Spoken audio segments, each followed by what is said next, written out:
बिहार में पॉलिटिकली जाति को बढ़ावा दिया जाता है, लेकिन जातिगत जनगणना की जगह रोजगार का जनगणना कराए सरकार। जाति तो मेरा भूमिहार है, लेकिन हम इंसानियत पे ज़्यादा भरोसा करते हैं। ठीक है, बाकी व्यक्तिगत किसी को कुछ फायदा है नहीं। आम नागरिक को इससे फायदा नहीं है, बल्कि नुकसान है और द्वेषता इससे बढ़ेगा। ये मजहब एक दिखावा है, बस दिखावा है। अगर आप इसमें एक्यूरेट में जाएंगे तो ये संख्या बढ़ेगा।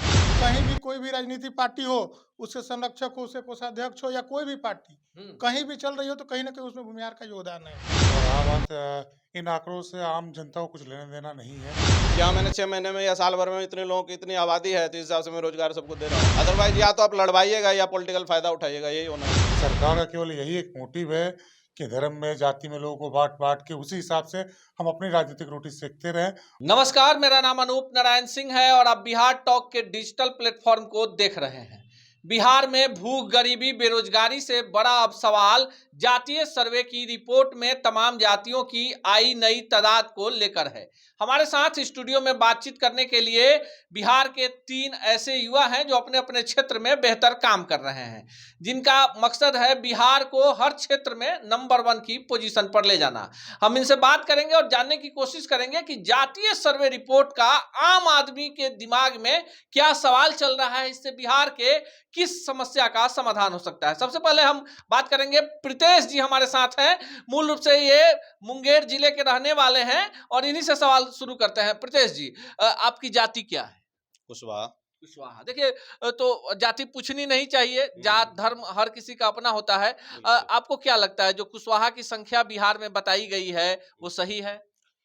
पहली बात तो जो भी संख्या बताई गई है उसके बारे में मुझे कोई नॉलेज नहीं, क्योंकि मैं उस पर फोकस ही नहीं करता हूँ। हमारा मुद्दा मेन युवाओं को रोजगार और भविष्य उनका सुधरे, जात पात से कुछ होना नहीं है। बेसिकली बिहार में पॉलिटिकली जाति को बढ़ावा दिया जाता है कि इस जाति के लोगों को हम सपोर्ट में लेंगे तो हमारी सरकार बनेगी। हम लोगों को उससे ज़्यादा लेना देना नहीं रहता है, लेकिन जातिगत जनगणना की जगह रोजगार का जनगणना कराए सरकार कि कितने लोगों को किस जातीय जाति में जनगणना की जगह रोजगार की जनगणना लेकिन कराएगी। एक बड़ा सवाल है, आपके घर जनगणना करने वाले लोग आए थे, आपसे साइन करवाए थे? नहीं, बिल्कुल नहीं, एकदम कुछ कंफर्म? नहीं पता चल रहा था। नहीं नहीं, तो बिल्कुल फिर नहीं। आपके परिवार में कितने लोग हैं आपके परिवार में? हम लोग जैसे 7 लोग 8 लोग हैं, ठीक है ना। जी। तो अब बेसिकली क्या है कि हो सकता है कहीं से जानकारी लेके उन्होंने भर दिया कहीं हो। से गाँव जानकारी में ले क्या लिया होता है होगा, कि भाई टीचर कर लेकिन रहे थे, ये टीचर का गांव का मामला हाँ, नहीं है। हम इसलिए मूल हाँ, मुद्दे पे आते हैं कि हम्म, एक फॉर्म था जिसमें घर का जो मुखिया था उससे साइन करवाना था कि जो सूचना दी जा रही है उसमें 16 खाना था। तो कई जगह से शिकायत मिली, तो आपके घर फाइनली आप कंफर्म है कि आपका साइन नहीं हुआ है? नहीं, मेरा साइन तो नहीं हुआ है। घर पे अगर गए हो सकता है, क्योंकि शिक्षक देखिए लोकल होते हैं, हो सकता है कि फादर हो मेरे वहाँ जाके साइन करवाया गया हो, लेकिन हमें उसके बारे में कोई चलिए, जानकारी नहीं मुंगेर के मिली। हैं, इनके पास नहीं गए हैं। हमारे साथ एक और युवा हैं, आपसे भी पूछ लेते हैं। इनका नाम विकास शाही है और काफी सामाजिक रूप से सक्रिय हैं और सहारनपुर मंडल से आते हैं। आपकी जाति क्या है? देखिए, जाति तो मेरा भूमिहार है, लेकिन हम इंसानियत पे ज़्यादा भरोसा करते हैं। नहीं, ठीक हम है। जाति इसलिए पूछ रहे हैं कि देखिए, हमने पहले भी कह दिया है कि जाति इसलिए पूछ रहे हैं कि बिहार में जात के आधार पर सरकार कह रही है कि तमाम जातियों का विकास होना है। आपको क्या लगता है जो भूमिहार का आंकड़ा बताया गया है बिहार में 3% से भी कम, आपको लगता है क्या कि इतना कम संख्या होगा बिहार में? ये संख्या तो इतना कम नहीं है। ठीक है, संख्या ज़्यादा है, लेकिन इसको आदमी से बांट दिया गया है। हर एक वर्ग को, हर एक मजहब को इससे बांट दिया गया है। इससे क्या है कि इन लोगों का रोटी सेकना, राजनीतिक रोटी सेकना आसान हो जाता है। ठीक है, बाकी व्यक्तिगत किसी को कुछ फायदा है नहीं। आम नागरिक को इससे फायदा नहीं है, बल्कि नुकसान है और द्वेषता इससे बढ़ेगा। लेकिन विकास जी, आपको नहीं लगता है कि जिस तरह आप कह रहे हैं कि जिस तरह के आंकड़े आए हैं जिसमें 3% से भूमिहार कम है, बिहार में 12 लोकसभा की बात कर लें, लगभग 28 से 30 विधानसभा की बात कर लें, 3-3 पार्टियों की कमान भूमिहार के पास, और उसकी संख्या 3% से कम क्यों? ये मजहब एक दिखावा है, बस दिखावा है। अगर आप इसमें एक्यूरेट में जाएंगे तो ये संख्या बढ़ेगा। और इसमें और विशेष कुछ क्या कहा जाए, लेकिन सरकार का ए, ये एक मोटिव एक है। एक बड़ा सवाल जो भूमिहार ब्राह्मण की राजनीति करते हैं आशुतोष कुमार, उन्होंने एक बड़ा सवाल उठाया है कि सबसे ज्यादा टैक्स बिहार में भूमिहार देते हैं, तो फिर जो सरकारी योजनाएं हैं, जो विकास का काम है, तो फिर हमारे कौम को क्यों छोड़ा जाएगा? कितना इससे आप उनके बातों का समर्थन करते देखिए, जाहिर सी बात है, जो कमाएगा वही टैक्स देगा। जो कमाएगा नहीं वो टैक्स कहाँ से देगा? हैं? तो भूमिहार समाज शुरू से ही कमाने में, जमीन के मामले में ऊपर रहा है। जी। तो जाहिर सी बात है, सरकार चलाने में और सरकार को सहयोग करने में हमेशा वो साथ रहा और आगे 2 कदम आगे बढ़ के आया है। चाहे सरकार आप शुरू से उठा लीजिए, आज़ादी के बाद से लेकर के, आज़ादी के पहले से लेके अभी तक आप देख लीजिए, कहीं भी कोई भी राजनीतिक पार्टी हो, उसके संरक्षक हो, उसके कोषाध्यक्ष हो या कोई भी पार्टी कहीं भी चल रही हो, तो कहीं ना कहीं उसमें भूमिहार का योगदान है। 39% बताया जा रहा है जमीन है भूमिहार के पास, संख्या 3% से कम है। अब ये एक बड़ा सवाल हो गया है, कई सारे दलित नेताओं ने इस पर सवाल उठा दिया और बिहार में भी आवाज उठ रही है कि जमीन की तरफ आंख मत तरेरी है। ये क्यों मुद्दा उठ रहा है बिहार? अगर जमीन का बात करें तो हो सकता है 65% जमीन भूमिहार के पास होगा, ठीक है। और जो भी दलित नेता या महादलित नेता इस पे आवाज उठा रहे हैं, अगर उनके घर का आप कागज लेंगे तो किसी न किसी भूमिहार के द्वारा ही दान किया होगा, जमीन निकलेगा, चाहे वो स्कूल का हो, कॉलेज का हो या हॉस्पिटल का हो या मंदिर का हो। किसी भी क्षेत्र में आप जाइए, वो जमीन किसी न किसी भूमिहार का ही निकलेगा। ये चलिए। वास्तविकता है। चलिए आते हैं, थोड़ा सा आप इधर आ जाइए। आपकी जाति क्या है? मैं राजपूत जाति से हूँ। राजपूत जाति से हैं। बिहार में राजपूत दूसरे नंबर पर आ गए, आपके 7 सांसद हैं, आपके 30 विधायक हैं। आप संतुष्ट हैं क्या कि जो आंकड़े बताए गए हैं सही हैं? नहीं, ये आंकड़े बिल्कुल गलत है, ठीक है। और रहा बात इन आंकड़ों से आम जनता को कुछ लेना देना नहीं है, ठीक है। आम जनता आज के डेट में रोजगार ही ढूंढती है, अपनी कमाई ढूंढती है ताकि अपना जीवन यापन कर सके। ये बिल्कुल एक तरीके का प्रोपेगेंडा है जो नीतीश कुमार और तेजस्वी आदि उनके सहयोगियों के द्वारा चलाया जा रहा है। लोगों को धर्म जाति के बीच में बांटा जा रहा है क्योंकि चुनाव नजदीक है तो ये सारी चीजें होनी है और सारी चीजों को आम जनता बहुत अच्छे तरीके से समझ रही है, ठीक है। और जो भी आज के डेट में युवा वर्ग हैं, जो भी एजुकेटेड लोग हैं, उनके यहाँ इनकी ये सब चालें चलने वाली है नहीं, ठीक है। वो समझ रहे हैं कि अब उन्हें क्या करना है, उन्हें क्या चाहिए, सरकार से क्या चाहिए। देखिए, जो युवा हैं, जो बिहार का विकास चाहते हैं, उनके कई सारे सवाल हैं। अब सीधे हम आ जाते हैं, बिहार में सबसे ज़्यादा तादाद यादवों की है, उप मुख्यमंत्री की कुर्सी है।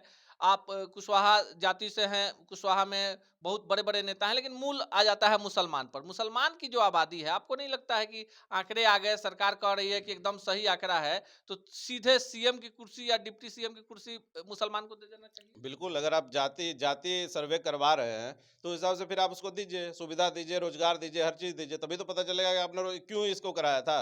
अगर सिर्फ़ आपको पॉलिटिकल मुद्दा इसमें उठाना है, फिर तो ठीक है, आपने करवा लिया, चुपचाप बैठ गए, वोट लेना है, आप जाके वोट माँगेंगे जाति के नाम पे। अदरवाइज़ आप जितने लोगों की दिखा रहे हैं, उस हिसाब से आप रोज़गार दिखा दीजिए कि हाँ, मैंने 6 महीने में या साल भर में इतने लोगों की इतनी आबादी है, तो इस हिसाब से मैं रोज़गार सबको दे रहा हूँ। वो करके दिखाए सरकार, तभी तो इससे आम लोगों को कुछ फ़ायदा है। अदरवाइज़ या तो आप लड़वाइएगा या पॉलिटिकल फ़ायदा उठाइएगा, यही होना है इसमें से। या तो लड़वाइएगा या पॉलिटिकल फायदा उठाइएगा। सरकार का पैसा भी खर्च हुआ है। जो जातीय सर्वे रिपोर्ट आई है, जिस दिन से रिपोर्ट आई है, 2-4 जातियों की बात छोड़ दें, एमवाई समीकरण की बात छोड़ दें, तो तमाम लोग हैं, पटना में धरना दे रहे हैं। तेली समुदाय है, दलित है, महादलित है, अति पिछड़ा 36% कर दिया गया, लेकिन वो भी कह रहा है। अब देखिए, मुकेश सहनी है, बड़े नेता थे, अब उनकी हवा निकल गई। उपेंद्र कुशवाहा सीएम बनना चाहते थे, उनका कद कम हो गया। भूमिहार की संख्या 3% से कम हो गई। राजपूत की संख्या जो है 4% से कम हो गई। ब्राह्मणों की संख्या को बढ़ा दिया गया। दलितों को, महादलितों को पहले बांट दिया गया। आपको लगता है इससे बिहार बहुत विकास कर लेगा? विकास तो नहीं करेगा, ठीक है, लेकिन ये जो जातीय समीकरण आया है, अगर इसके अनुसार अगर सरकार काम करती है, तो रहा बात जो 3% 4% जिस भी समुदाय को दिखाया गया है, उसको आप अल्पसंख्यक में लेकर के आइए, तो उस जात का और विकास होगा। जैसे मान लीजिए भूमिहार का ये 3% से कम है, तो अल्पसंख्यक में हम लोग आ गए बिहार के अंदर, जी। तो आप अल्पसंख्यक का दर्जा हमको दीजिए, उसका सुविधा दीजिए, तब ना होगा कि हाँ चलिए आप अगर जातीय जनगणना कराए हैं तो उसका कुछ फायदा उस समाज को मिला। जनता में दिखना चाहिए। तो ये चीज होना चाहिए। अगर सरकार अगर इसको सही मानता है, सरकार के अनुसार ये सही है, तो हमारे समाज को अल्पसंख्यक का दर्जा दे। आपको नहीं लगता है कि ये कहीं ना कहीं राजनीतिक रूप से जो टिकटों का बंटवारा है, उसमें लोगों को साधने के लिए सरकार ने ये किया है? बिल्कुल, बिल्कुल यही बात ही है और दूसरी कोई बात ही नहीं है। सरकार का केवल यही एक मोटिव है कि धर्म में, जाति में लोगों को बाँट-बाँट के उसी हिसाब से हम अपनी राजनीतिक रोटी सेकते रहें और हमारा काम चलते रहे।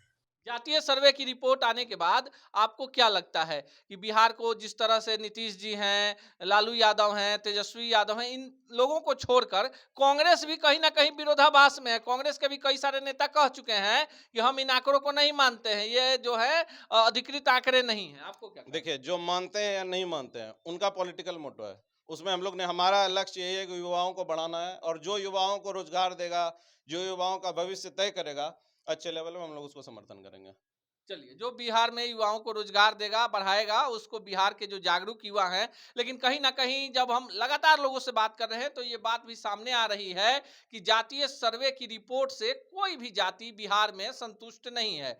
बहुत सारे लोगों से बात हो रही है, जैसे यहाँ 3 लोग हमारे साथ स्टूडियो में हैं, जिसमें से तीनों में किसी के घर पर जातीय सर्वे करने वाली टीम नहीं गई है और उसमें इनका हस्ताक्षर नहीं हुआ है। ऐसे ही कई सारे बड़े राजनेता हैं जो खुलेआम कह रहे हैं कि उनका भी हस्ताक्षर नहीं हुआ है। तो फिर ये सर्वे रिपोर्ट क्या बंद कमरे में बैठकर कर दिया गया, या जो आरोप विपक्ष बिहार में लगा रहा है कि जानबूझकर कुछ जातियों की संख्या बढ़ाकर बाकी दूसरी जातियों को राजनीतिक रूप से भागीदारी देने से बचने के लिए ये साजिश रची गई है, यह तो 2024 और 25 का चुनाव निर्धारित करेगा।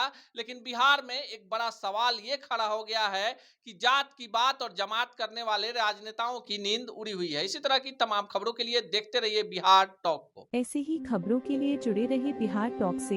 यूट्यूब पर लाइक और सब्सक्राइब करें, बेल आइकन जरूर दबाएं। फेसबुक, ट्विटर और इंस्टा पर फॉलो करें। धन्यवाद।